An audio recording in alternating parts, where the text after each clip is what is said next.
آج دنیا کے کالے کرتوت جو ایپسٹین فائل میں کھلے جا رہے ہیں، دنیا دیکھ کر تماشا کر رہی ہے، سارے لوگوں کی نظریں ہیں۔ یہ کیا ہے ایپسٹین فائل؟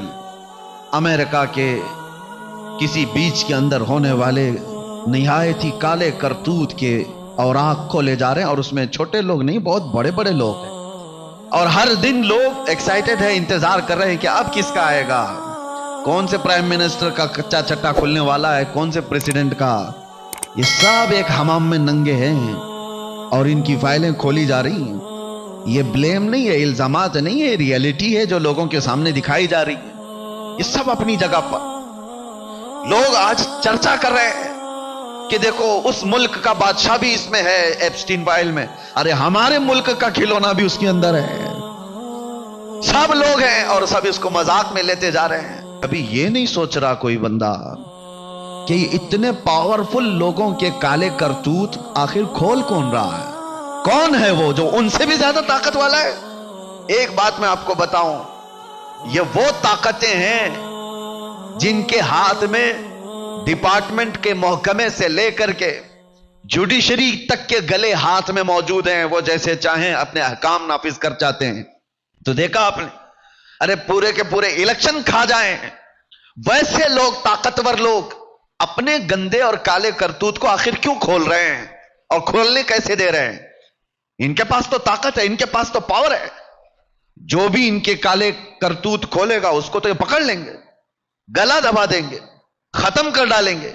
لیکن ایک بات میں آپ کو بتاؤں، یہ کوئی اور نہیں کھول رہا، یہ خود وہی لوگ کھول رہے ہیں۔ ہاں، کوئی اور طاقت نہیں ہے۔ امریکہ کا صدر جو اتنا پاورفل مانا جاتا ہو، پوری دنیا میں اس کی طاقت کے چرچے ہوتے ہوں، اس کے سامنے کسی چیز کو روکنے کی ہر چیزیں موجود ہیں۔ پیٹروٹ میزائل کا بادشاہ، پورے نیوکلیئر کا بادشاہ، جس ملک کو چاہے آنکھ دکھائے، جس ملک کو چاہے تباہ و برباد کر ڈالے، کوئی روکنے والا نہیں۔ بڑی بڑی طاقتیں اس کا ہاتھ پکڑنے کی تیار نہیں۔ وہ اپنے گندے کرتوت کو روک کیسے نہیں سکتا؟ روکے گا کیوں نہیں؟ اس کے پاس ساری طاقتیں موجود ہیں۔ لیکن ایک بات کی طرف میں آپ کو اشارہ کر رہا ہوں، یہ فائلیں کوئی اور نہیں کھول رہا، وہ کالے کرتوت کرنے والے یہ سارے طاقتور خود ہی کھولے جا رہے ہیں۔ وجہ کیا ہے؟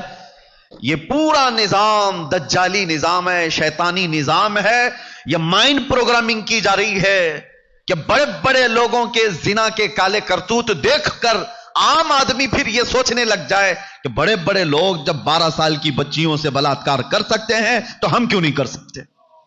دھیرے دھیرے یہ دماغ بنایا جائے، دھیرے دھیرے عام لوگوں کے درمیان زنا کو عام کر دیا جائے۔ اور مجھے وہ بات یاد آتی، اللہ کے رسول صلی اللہ علیہ وسلم نے ارشاد فرمایا، قیامت کے قریب تم دیکھو گے زنا کو اتنا عام کر دیا جائے گا جیسے کتے اور گدھے راستوں پر جوڑا کھاتے ہیں۔ انسان اس طرح سے عام راستوں پر زنا کیا کریں گے اور لوگ ان کو دیکھ کر یوں ہی گزر جائیں گے۔ یہ وہی منظر تو ہے آج، ان کے کالے کرتوت سب دیکھ کر کے لوگ ہنس کر کے آگے فارورڈ کر دیے، ہو گیا ختم، یا تو پھر ڈیلیٹ کر دیا یا شیئر کر دیا۔ یہ مزاج بنایا گیا ہے آج۔ الشیطان یعیدکم الفقر ویأمرکم بالفحشاء، قرآن میں اللہ فرماتا ہے شیطان تمہیں بے حیائی کی دعوت دے گا، تمہیں محتاجی کی طرف بلائے گا۔ یہ بڑا نظام ہے میرے عزیزو۔ ان خبیثوں کا ایک ہی مقصد ہے، خدائی نظام کو توڑ دینا۔ اللہ کا جو نظام ہے، اس نے جو انسانوں کے درمیان نظام قائم کیا، اس کو توڑ دینا ہے، ختم کرنا ہے۔ اس پر ہر طرح کی ممکن کوشش کی جاتی ہے۔ اللہ کا نظام کیا ہے؟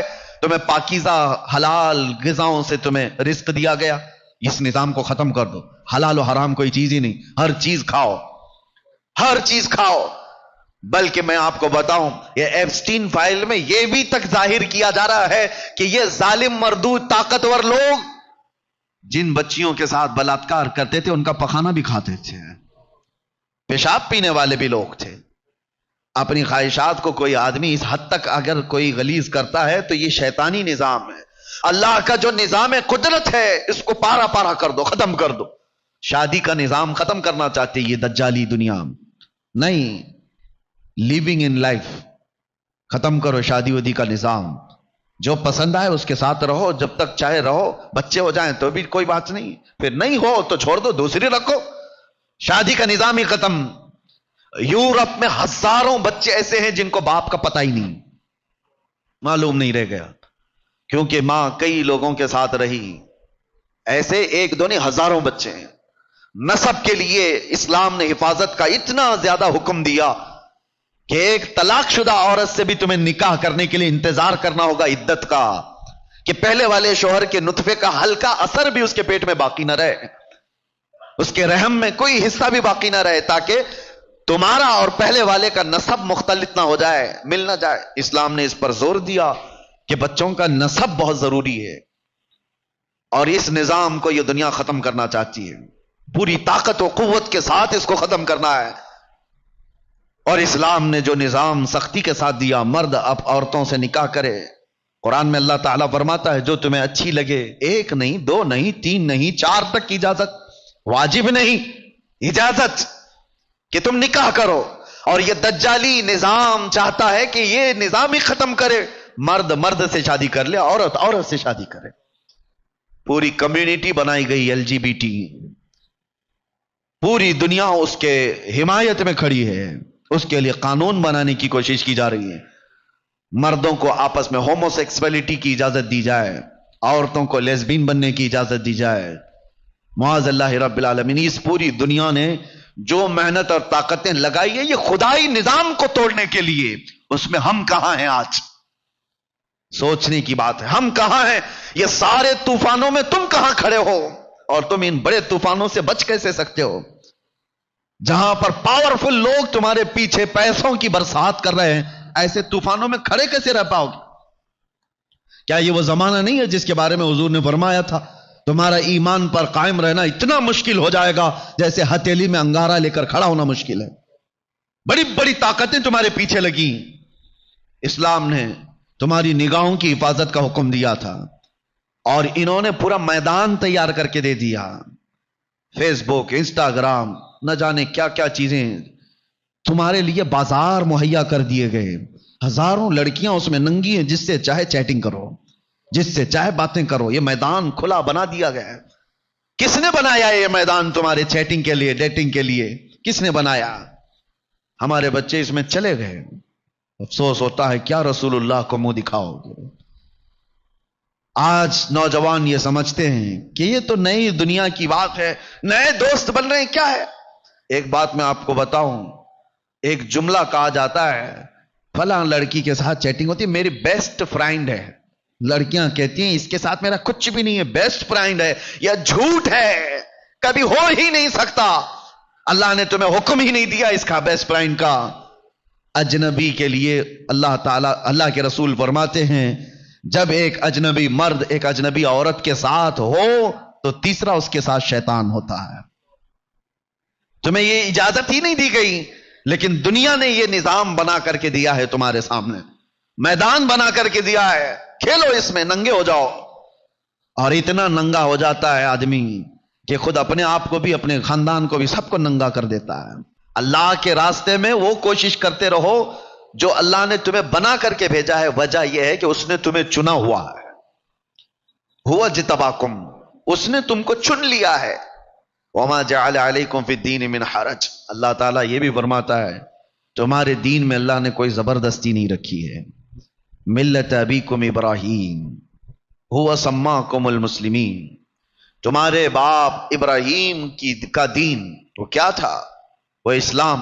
اور اللہ تعالیٰ فرماتا ہے تمہارا نام اللہ نے مسلمان رکھا ہے، کسی کے باپ نے نہیں رکھا، اللہ نے ہمارا نام مسلمان رکھا۔ آئیں کائیں مت کرو، شرماؤ مت، ٹوپی چھپا کر، داڑھی نکال کر کے میں کامن آدمی لگوں، سیکولر لگوں۔ سیکولر کا مطلب ہوتا ہے ایک منافق، وہ ادھر بھی رہنا چاہتا ہے، ادھر بھی رہنا چاہتا ہے۔ میں کہتا ہوں کہ آپ پیور بن جاؤ، جو ہو وہ بتاؤ۔ اللہ تبارک و تعالیٰ نے تمہارا نام مسلمان رکھا ہے تو کھل کر کے مسلمانی کا اظہار بھی ہو۔ لوگ نام ایسے ڈھونڈتے ہیں انٹرنیٹ پر کہ کامن لگنا چاہیے، کہ ایسا کچھ نام بتائیے جو سب میں چل سکتا ہو۔ میرے عزیزو، ایک شخص حضور کی بارگاہ میں آئے، کہا بیٹا پیدا ہوا، آقا نام کیا رکھو؟ حضور نے فرمایا محمد رکھو۔ بیٹا پیدا ہوا، محمد نام رکھا۔ چند سالوں کے بعد آئے، دوسرا بیٹا پیدا ہوا، حضور کی بارگاہ میں عرض کیا کہ یا رسول اللہ صلی اللہ علیہ وسلم بیٹا پیدا ہوا ہے، نام کچھ آپ فرمائیں۔ حضور نے فرمایا محمد رکھو، پھر محمد رکھا۔ تیسرا بیٹا پیدا ہوا، پھر آئے حضور کی بارگاہ میں، کہا حضور نام کچھ میرے بیٹے کے لیے، تیسرا بیٹا ہوا ہے، حضور نے کہا محمد رکھو۔ انہوں نے کہا یا رسول اللہ پہلے بیٹے کا نام محمد ہے، دوسرے کا بھی محمد ہے، آپ نے تیسرے کا بھی بتایا۔ میرے آقا نے فرمایا تجھے کیا فرق پڑتا ہے، ایک گھر میں تین تین محمد ہو جائیں۔ اور یہ فرمایا گیا کہ جس کا نام محمد ہوگا قیامت کے دن جیسی ہی اسے پکارا جائے، سنو ہوگا یہ محشر کے میدان میں، روایات بتاتی ہیں کہ سب سے پہلے فرشتے حضور پاک صلی اللہ تعالی علیہ وسلم کا نام لے کر پکاریں گے، محمد کہاں ہیں؟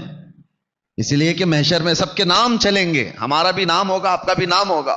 حضور کا نام لے کر جیسی ہی پکارا جائے گا تو جتنے محمد ہوں گے سب دوڑ کر کے آ جائیں گے۔ فرشتے کہیں گے نہیں تم کو نہیں بلایا گیا ہے، وہ محمد ابن عبداللہ آمنہ کے بیٹے کو بلایا گیا، رسول اللہ کو۔